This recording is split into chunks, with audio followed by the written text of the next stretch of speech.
Namaste friends, welcome to Om fitness mantra. मित्रांनो, आज खूप महत्त्वाच्या विषयावर बोलायचं आहे. मेन्स मेंटल हेल्थ, पुरुषांचे मानसिक स्वास्थ्य. दरम्यानच्याच काळामध्ये काही दिवसांपूर्वी आपण इंटरनॅशनल मेन्स डे हा साजरा केला. 19 नोव्हेंबर हा तो दिवस असतो. त्याच वेळेला योगायोगाने बोरिवली मुंबईमध्ये एका तरुणाचा व्हिडिओ व्हायरल झालेला आहे. सोशल मीडियावर तुम्ही बघितलं असेल. ज्याच्यात तो रेल्वे स्टेशनवरती बसलेला आहे आणि तोंड लपवून हुंदके देत रडतोय. तर ह्या प्रकारातून आपण काय शिकावं? यासाठी मी एक ब्लॉग लिहिलेला आहे. इंग्रजीमध्ये आहे. माझं माध्यम इंग्रजी असल्यामुळे मी ब्लॉग 2018 पासून लिहितोय. पण मला मित्रांनी आणि माझ्या बायकोनी सांगितलं, "तू मराठीतही प्रयत्न कर." सो हा माझा पहिला प्रयत्न आहे. मला नक्की कळवा, तुम्हाला कसं वाटलं ते. तर ह्यामध्ये काही महत्त्वाचे पॉइंट्स मी मांडलेत, जे तुमच्याशी बोलायचे आहेत आणि अ, तुम्हाला तुमच्या संपर्कात येणाऱ्या प्रत्येक पुरुषाशी हे डिस्कस करा. एकदा तरी बोला. ओके. तुम्हाला माहीत नसेल, की कोण कशातून जातंय. कारण समोरून तर सगळे हसून दाखवतील आणि तोच विषय आहे, की समोर पुरुष व्यक्त होत नाही. त्याच्यामागे आपणच कारण, समाजच कारण, की आपल्याला सांगितलं जातं, की "मर्द को दर्द नहीं होता." पुरुषांनी काय रडायचं? पुरुष असून पुरुषासारखा पुरुष रडतो काय वगैरे. त्यामुळे त्या गोष्टी दाबल्या जातात आणि मग नंतर ह्या अशा गोष्टी होतात. तर थोडक्यात झालं काय, की तो मुलगा रडत होता आणि त्याला कारण विचारलं. तर त्याने फार काही असं सांगितलं नाही, पण विचारल्याबद्दल धन्यवाद. एवढंच बोलला. अ, तो व्हिडिओ तुम्ही बघू शकता Instagramवरती वगैरे, YouTubeवर, सोशल मीडियावर आहे. तर होतं काय, की आपल्याला लहानपणापासून आपल्याच घरच्यांनी, नंतर आजूबाजूच्यांनी सगळीकडे आपण हेच ऐकत आलो, की रडायचं नाही, बी स्ट्राँग. ओके. तर बी स्ट्राँग म्हणजे रडायचं नाही आणि ह्या गोष्टी फक्त पुरुषांनी करायच्या किंवा पुरुष आहे म्हणून रडायचं नाही. असं हे एक आपल्याला लहानपणापासून बिंबवलं गेलं. तर ते आपल्याला मोडून काढायचं. हा स्टिग्मा जो आहे, हा मोडून काढायचा. त्याकरिता मी तुमच्याशी हा व्हिडिओ आणि हा ब्लॉग लिहिलेला आहे. तुम्ही तुमच्याशी साझा करतोय. अ, त्याच्यानंतर दुसरा एक पॉइंट येतो, की आपण सायलेंटली सफर करतो. म्हणजे आपण आतल्या आत सफर करतो किंवा तो त्रास होत असतो तो कोणाला सांगत नाही. कारण आपण जजमेंट कोण कसं काय आपल्याला अ, आपल्याबद्दल विचार करेल ह्या लाजेखातर किंवा भीतीखातर वगैरे आपण ते बोलत नाही. तर ते थांबवलं पाहिजे. स्ट्रेस आणि बर्नआउट आपण त्या पुरुष अ, स्त्रिया पण आता तेवढंच करतात. म्हणजे आपण बाहेर कामाला जातो. पण जनरली आत्ता अजूनही भारतीय समाजामध्ये पुरुष बाहेर ऑफिसला जातो, फायनान्शियल रिस्पॉन्सिबिलिटीज जास्ती घेत असतो. अ, आणि प्रत्येकाकडनं, घरातल्या प्रत्येक मेंबरकडनं त्याच्याकडे बऱ्याचशा अपेक्षा असतात. तर ह्या पण तो पूर्ण करत असतो. तर हे करत असताना तो कुठेतरी स्ट्रेस आउट किंवा बर्नआउट झालेला असतो. अ, त्याच्यावरती ताणतणाव हा आलेला असतो. हा तो दाबून टाकतो. कारण त्याला सांगितलं असतं, की "तू रडायचं नाही किंवा तू तुझं असं रडणं-फडणं व्यक्त नाही करायचं. तू स्ट्राँग असला पाहिजे. बास. हे तू करायलाच पाहिजे. हे असं व्हायलाच पाहिजे. तुझ्याकडे लक्ष देऊन." असं काहीतरी सांगितलेलं असतं वाटतं. अ, मग काय होतं, की तो पुरुष स्वतःला आयसोलेट करतो. स्वतःला थोडासा वेगळा करून घेतो. ह्या गोष्टी बोलतच नाही. प्रयत्न करत राहतो. बाहेर-बाहेर हसत दाखवतो. पण आतमध्ये त्याला त्रास होत असतो. आणि तेच तुम्ही त्या व्हिडिओमध्ये पाहाल, की तो तोंड लपवून रडतोय. व्यक्त पण त्याला करता येत. तर हे करू नका. मी ह्या महिन्याच्या सुरुवातीला हे सगळं व्हायच्या आधी हे बोरिवलीचं सगळं एक सीरीज सुरू केली होती. कारण 19 नोव्हेंबर हा इंटरनॅशनल मेन्स डे होता. तर त्या सीरीजमध्ये मी Instagramवरती, YouTubeवरती, चॅनलवरती काही कोर्सेस, काही YouTube स्टोरीज पब्लिश करत होतो. त्याच्यामध्ये 4 पुस्तकं आहेत, जी माझ्या फार जवळची आहेत. ती 30 दिवसांमध्ये, आता उद्या शेवटचा दिवस असेल, की त्याच्यामधले महत्त्वाचे पॉइंट्स प्रत्येक दिवशी एक असं अ, शेअर करत होतो. अ, हे तुम्ही बघू शकता. माझ्या Instagramवर जाऊन बघू शकता किंवा काहींच्या स्टोरीज होत्या, ज्या आता अवेलेबल नसतील. जर तुम्हाला खरंच पूर्ण 30 दिवसांची स्टोरी 30 दिवसांचे इम्पोर्टंट पॉइंट्स हवे असतील, जे मी डेली टाकत होतो, तर मला कॉमेंटमध्ये फक्त ओम फिटनेस मंत्रा एवढं लिहिलं, तर मी तुम्हाला तो पाठवून देईल. तुमचा ईमेल आयडी मध्ये येईल त्याच्यामध्ये. मी तुम्हाला तो पी-डी-एफ पूर्ण 30 दिवसांचा करून पाठवून देईन.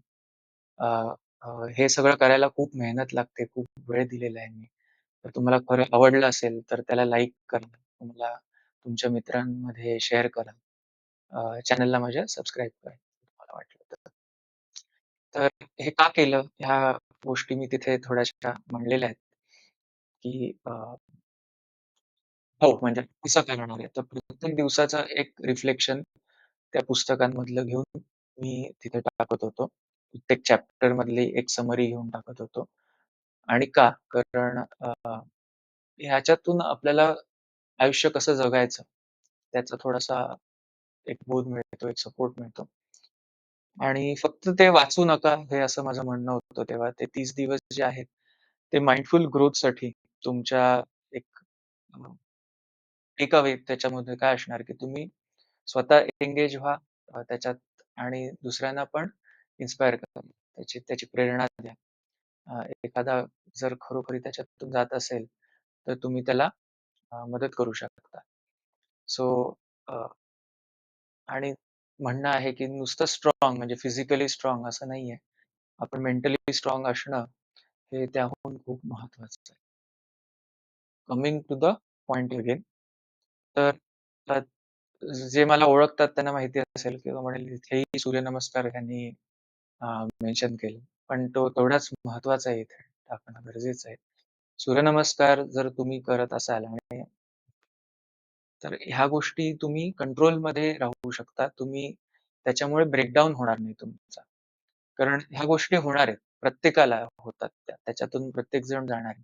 पण त्यामुळे तुम्ही कोलमडून नाही जाणार. आता तो मुलगा हुंदके देत रडत होता. पण आता त्यानंतरच्या पण बऱ्याचशा अशा गोष्टी आता इतक्या वर्षांमध्ये ऐकल्या असतील, की सुसाईड्स होतात. कारण ती एक लेव्हल असते ज्याच्यानंतर माणसाला ते सहन नाही करत.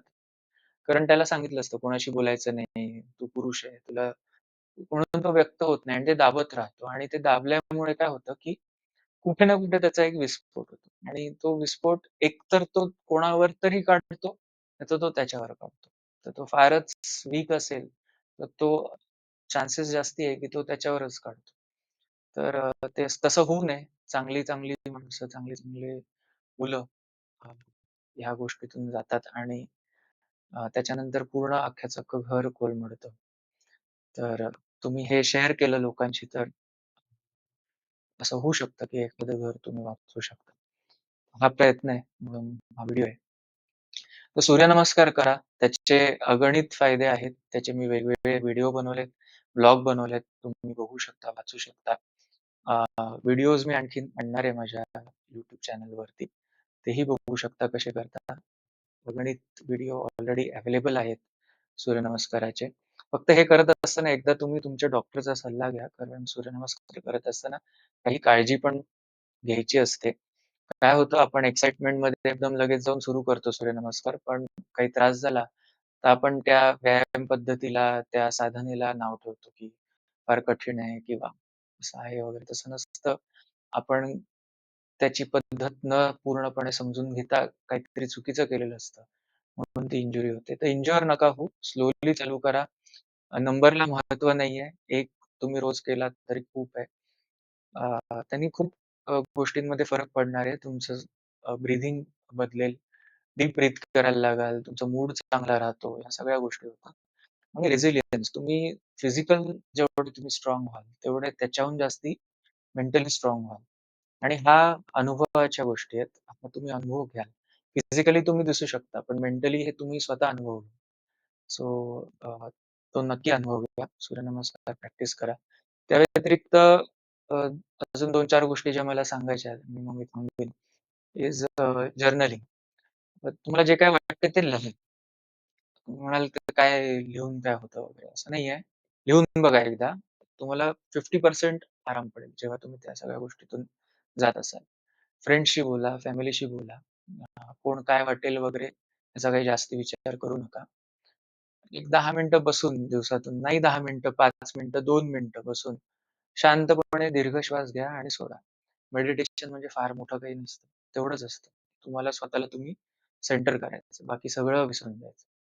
हा प्रयत्न जरी केला तरी फरक पडतो.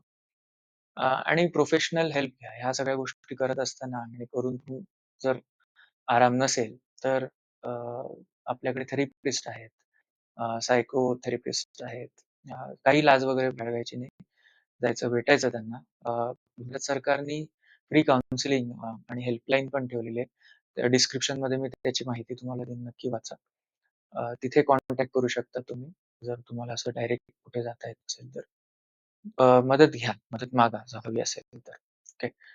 तर अ, मला एवढंच म्हणायचंय, की हा जो स्टिग्मा आहे, हा ब्रेक करा. मेंटल हेल्थ आणि मानसिक स्वास्थ्याकडे जास्ती लक्ष द्या. शारीरिक स्वास्थ्याकडे पण आपसुकते येईल. जेव्हा तुम्ही स्वतः आनंदित असाल, तेव्हा तुम्ही खरोखरी आणखीन जास्ती चांगली एक्सरसाइज करू शकता. तुमचं शारीरिक स्वास्थ्य पण तेवढंच जास्ती घेऊ शकता आणि दोन्ही एकत्र आहेत. म्हणजे एक ठेवून दुसरं न करणं इज अगेन त्याच्यात परत प्रॉब्लेम होणार. सो दोन्हीमध्ये बॅलन्स मेंटेन करा. ओके. आणि एक सांगेन की कुठलंतरी वाचन सुरू करा आणि have that courage to be dislike. ह्याची एक बुक समरी मी टाकीन. खूप महत्वाचं चांगलं पुस्तक आहे ते, की जर तुम्हाला एखादा जण डिसलाइक करत असेल, तर ओके राहा त्याच्यापासून. फक्त एवढंच तुम्ही बघायचंय, की तुम्ही कोणाला त्रास देत नाही किंवा कोणाचं वाईट करत नाही. तुम्ही व्यवस्थित राहताय किंवा तुमच्या परीने जेवढं होतंय तेवढं तुम्ही करताय. त्यानंतरही तुम्हाला कोणीतरी डिसलाइक करतंय म्हणून ते घेऊन त्याच्यावर विचार करत बसणं किंवा काय करणं हे सोडून द्या. Have that courage to be dislike. तो एक आत्मविश्वास ठेवा, की ठीक आहे, जर नाही डिसलाइक करतोय, डिसलाइक करतोय.